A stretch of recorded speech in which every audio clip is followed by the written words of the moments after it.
नारायण नारायण नारायण नारायण। श्रीमद् भागवत सप्तम स्कंद अथ पंचमोध्यायः 5वां अध्याय।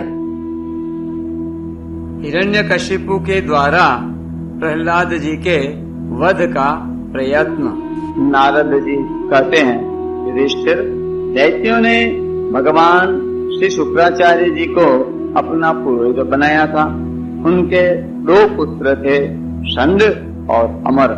वे दोनों राजमहल के पास ही रहकर हिरण्यकशिपु के द्वारा भेजे हुए नीति निपुण बालक प्रहलाद को और दूसरे पढ़ाने योग्य दैत्य बालकों को राजनीति, अर्थनीति आदि पढ़ाया करते थे। प्रहलाद जी गुरु जी का पढ़ाया हुआ पाठ सुन लेते थे और उसे ज्यों कहते हैं उन्हें सुना भी दिया करते थे, किंतु वे उसे मन से अच्छा नहीं समझते थे, क्योंकि उस पाठ का मूल आधार था अपने और पराये का झूठा आग्रह।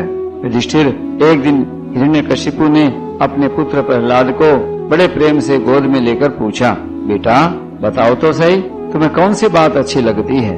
प्रहलाद जी ने कहा, पिताजी, संसार के प्राणी मैं और मेरे के झूठे आग्रह में पड़कर सदा ही अत्यंत उद्विग्न रहते हैं। ऐसे प्राणियों के लिए मैं यही ठीक समझता हूँ कि वे अपने अधः पतन के मूल कारण घास से ढके हुए अंधेरे कुएं के समान इस घर को छोड़कर वन में चले जाएं और भगवान श्री हरि की शरण ग्रहण करें।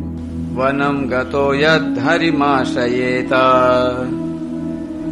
नारद जी कहते हैं, प्रहलाद जी के मुंह से शत्रु पक्ष की प्रशंसा से भरी बात सुनकर हिरण्यकशिपु ठठाकर हंस पड़ा। उसने कहा, दूसरों के बहकाने से बच्चों की बुद्धि यूं ही बिगड़ जाया करती है। जान पड़ता है कि गुरुजी के घर पर विष्णु के पक्षपाती कुछ ब्राह्मण वेश बदल कर रहते हैं। बालक की भली भांति देख रेख की जाए, जिससे अब इसकी बुद्धि बहकने न पाए। जब दैत्यों ने प्रहलाद को गुरुजी के घर पहुंचा दिया, तब पुरोहितों ने उनको बहुत पुचकार कर और फुसलाकर बड़ी मधुर वाणी से पूछा, बेटा प्रहलाद, तुम्हारा कल्याण हो, ठीक ठीक बतलाना, देखो झूठ न बोलना। यह तुम्हारी बुद्धि उल्टी कैसे हो गई? और किसी बालक की बुद्धि तो ऐसी नहीं हुई। कुलनंदन प्रहलाद, बताओ तो बेटा, हम तुम्हारे गुरुजन ये जानना चाहते हैं कि तुम्हारी बुद्धि स्वयं ऐसी हो गई या किसी ने सचमुच तुमको बहका दिया है? प्रहलाद जी ने कहा, जिन मनुष्यों की बुद्धि मोह से ग्रस्त हो रही है, उन्हीं को भगवान की माया से यह झूठा दुराग्रह होता देखा गया है कि ये अपना है और ये पराया। उन मायापति भगवान को मैं नमस्कार करता हूँ। वे भगवान ही जब कृपा करते हैं, तब मनुष्यों की पाशविक बुद्धि नष्ट होती है। इस पशु बुद्धि के कारण ही तो यह मैं हूँ और यह मुझसे भिन्न है। इस प्रकार का झूठा भेदभाव होता है। वही परमात्मा यह आत्मा है। अज्ञानी लोग अपने और पराये का भेद करके उसी का वर्णन किया करते हैं। उनका न जानना भी ठीक ही है, क्योंकि उसके तत्व को जानना बहुत कठिन है और ब्रह्मा आदि बड़े बड़े वेदज्ञ भी उसके विषय में मोहित हो जाते हैं। वही परमात्मा आप लोगों के शब्दों में मेरी बुद्धि बिगाड़ रहा है।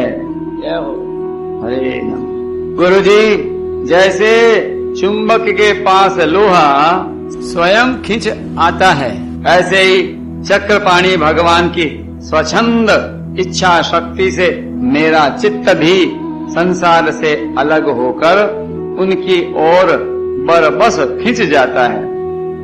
नारद जी कहते हैं, परम ज्ञानी प्रहलाद अपने गुरुजी से इतना कहकर चुप हो गई। पुरोहित बेचारे राजा के सेवक एवं पराधीन थे, वे डर गए। उन्होंने क्रोध से प्रहलाद को झिड़क दिया और कहा, अरे कोई मेरा बेंच लाओ तो, ये हमारी कीर्ति में कलंक लगा रहा है। इस दुर्बुद्धि कुलांगार को ठीक करने के लिए ये चौथा उपाय दंड ही उपयुक्त होगा। दैत्य वंश के चंदन वन में ये कांटेदार बबूल कहां से पैदा हुआ, जो विष्णु इस वन की जड़ काटने में कुल्हाड़े का काम करते हैं। ये नादान बालक उन्हीं की बेंच बन रहा है, सहायक हो रहा है। इस प्रकार गुरुजी ने तरह तरह से डांट डपट कर प्रहलाद को धमकाया और अर्थ, धर्म एवं काम संबंधी शिक्षा दी। कुछ समय के बाद जब गुरुजी ने देखा कि प्रहलाद ने साम, दान, भेद और दंड के संबंध की सारी बातें जान ली हैं, तब वे उन्हें उनकी माँ के पास ले गए। माता ने बड़े लाड प्यार से उन्हें नहला धुलाकर अच्छी तरह गहने कपड़ों से सजा दिया। इसके बाद वे उन्हें हिरण्यकशिपु के पास ले गए। प्रहलाद अपने पिता के चरणों में लौट गए। हिरण्यकशिपु ने उन्हें आशीर्वाद दिया और दोनों हाथों से उठाकर बहुत देर तक गले से लगाए रखा। उस समय दैत्यराज का हृदय आनंद से भर रहा था। युधिष्ठिर हिरण्यकशिपु ने प्रसन्न मुख प्रहलाद को अपनी गोद में बैठाकर उनका सिर सूंघा। उनके नेत्रों से प्रेम के आंसू गिर गिर कर प्रहलाद के शरीर को भिगोने लगे। उसने अपने पुत्र से पूछा। हिरण्यकशिपु ने कहा, चिरंजीव बेटा प्रहलाद, इतने दिनों में तुमने गुरुजी से जो शिक्षा प्राप्त की है उसमें से कोई अच्छी सी बात हमें सुनाओ।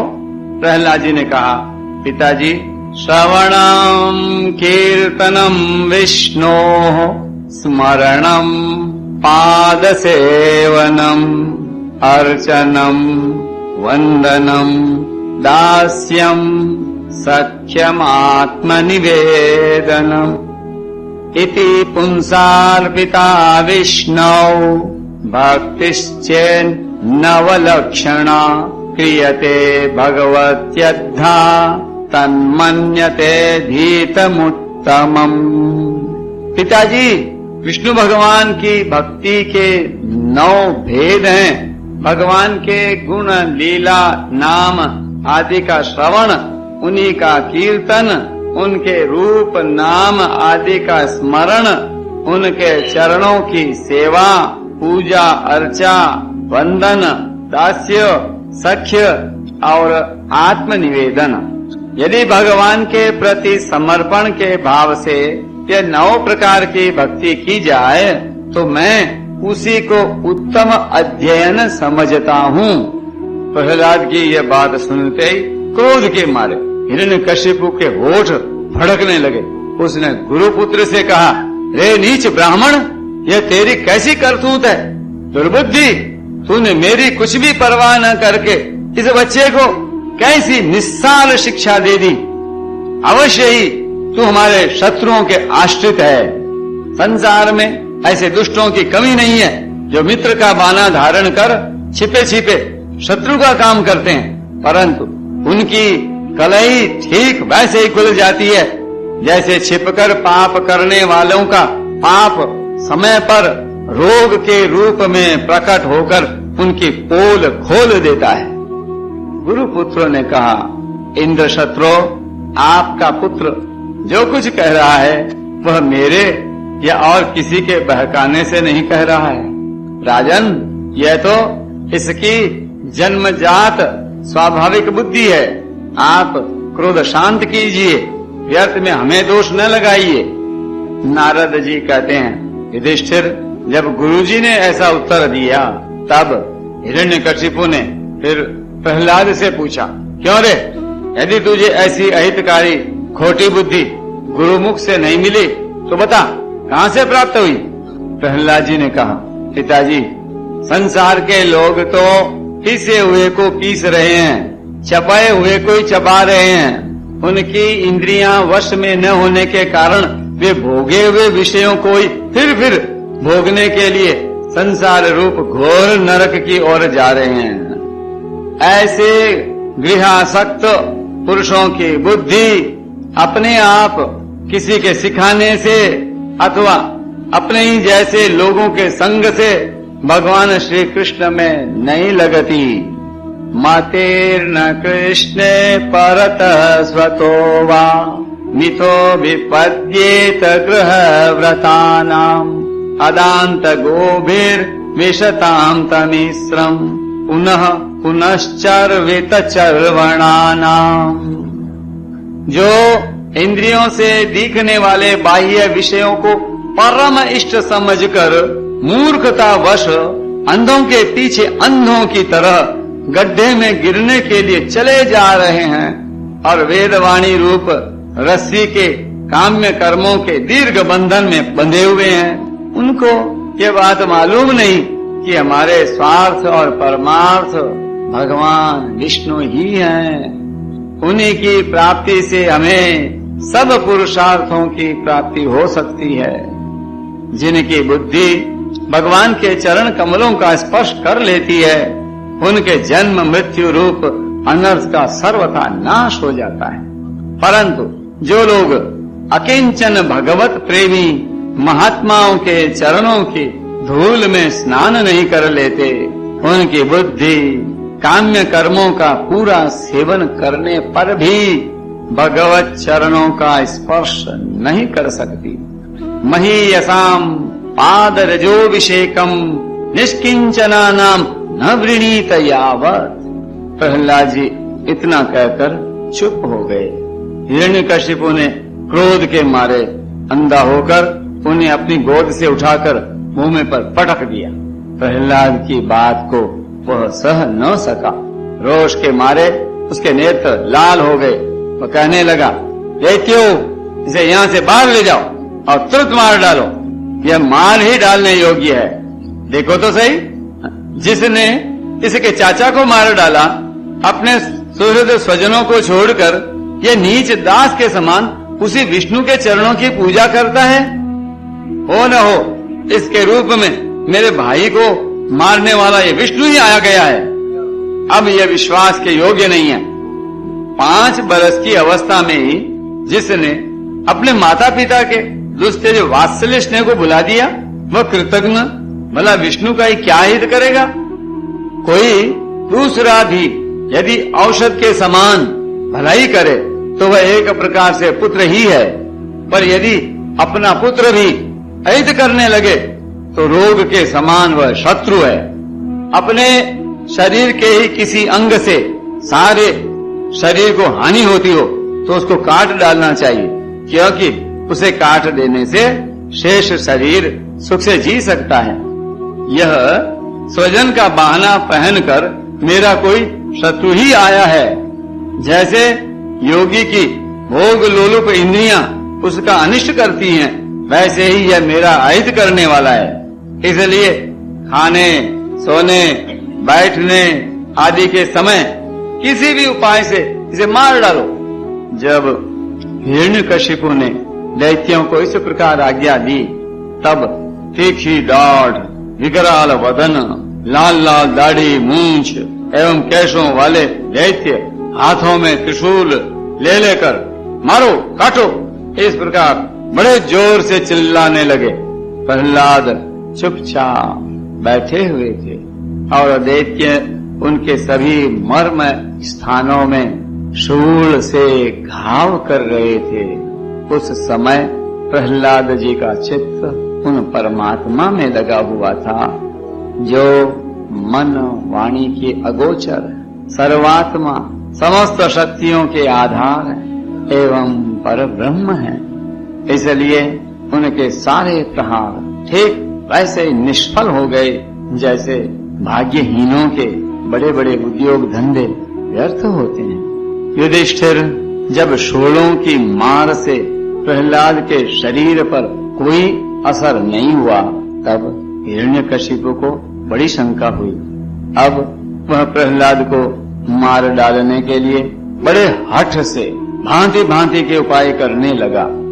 उसने उन्हें बड़े बड़े मत वाले हाथियों से कुचलवाया, विषधर सर्पों से डसवाया, पुरोहितों से कृत्या राक्षसी उत्पन्न करवाई, पहाड़ों की चोटी से नीचे डलवा दिया, शंबरासुर से अनेकों प्रकार की माया का प्रयोग करवाया, अंधेरी कोठरियों में बंद करा दिया, विष पिलाया और खाना बंद कर दिया, बर्फीली जगह, दहकती हुई आग और समुद्र में बारी बारी से डलवाया, आंधी में छोड़ दिया तथा पर्वतों के नीचे दबवा दिया। परंतु इनमें से किसी भी उपाय से वह अपने पुत्र निष्पाप प्रहलाद का बाल भी बांका न कर सका। अपनी विवशता देखकर हिरण्यकशिपु को बड़ी चिंता हुई। उसे प्रहलाद को मारने के लिए और कोई उपाय नहीं सूझ पड़ा। वह सोचने लगा, इसे मैंने बहुत कुछ बुरा भला कहा, मार डालने के बहुत से उपाय किए, परंतु यह मेरे द्रोह और दुर्व्यवहारों से बिना किसी की सहायता से अपने प्रभाव से ही बचता गया। यह बालक होने पर भी समझदार है और मेरे पास ही निशंक भाव से रहता है। हो न हो इसमें कुछ सामर्थ्य अवश्य है। जैसे शुनशेप अपने पिता की करतूतों से उसका विरोधी हो गया था, वैसे ही यह भी मेरे किए अपकारों को न भूलेगा। ये शुनशेप अजिगर्त का मंझला पुत्र था। उसे पिता ने वरुण के यज्ञ में बलि देने के लिए हरिश्चंद्र के पुत्र रोहिताश्व के हाथ बेच दिया था। तब उसके मामा विश्वामित्र जी ने उसकी रक्षा की और वह अपने पिता से फिर विरुद्ध होकर उनके विपक्षी विश्वामित्र जी के ही गोत्र में हो गया। यह कथा आगे 9वें स्कंद के 7वें अध्याय में आवेगी। न तो यह किसी से डरता है और न इसकी मृत्यु ही होती है। इसकी शक्ति की थाह नहीं है। अवश्य ही इसके विरोध से मेरी मृत्यु होगी, संभव है न भी हो। तो इस प्रकार सोच विचार करते करते उसका चेहरा कुछ उतर गया।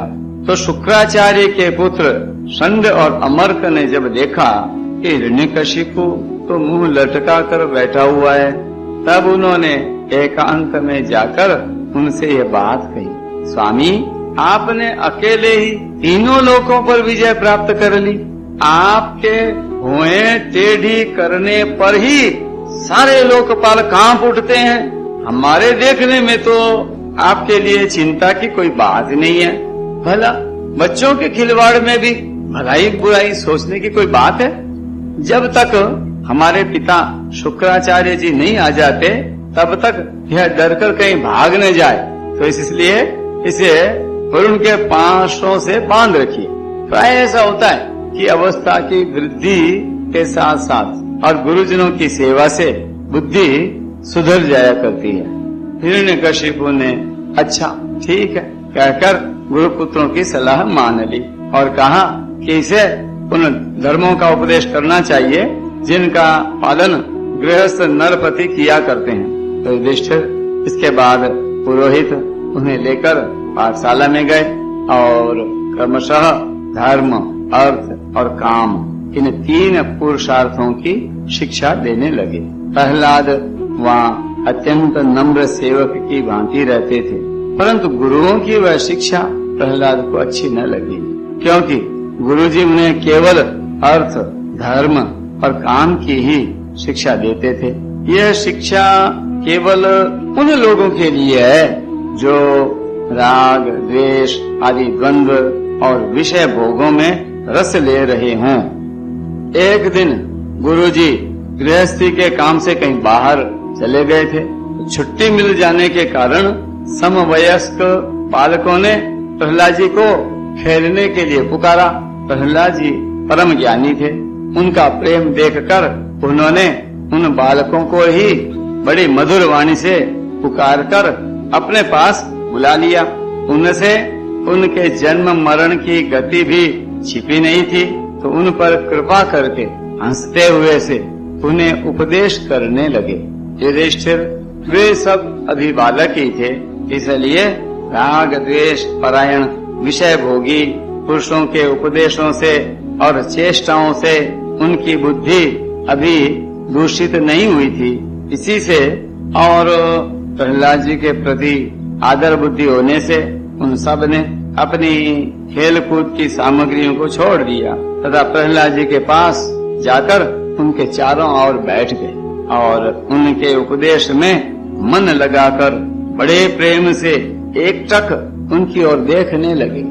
भगवान के परम प्रेमी भक्त प्रहलाद का हृदय उनके प्रति करुणा और मैत्री के भाव से भर गया तथा वे उनसे कहने लगे, नारायण नारायण नारायण नारायण।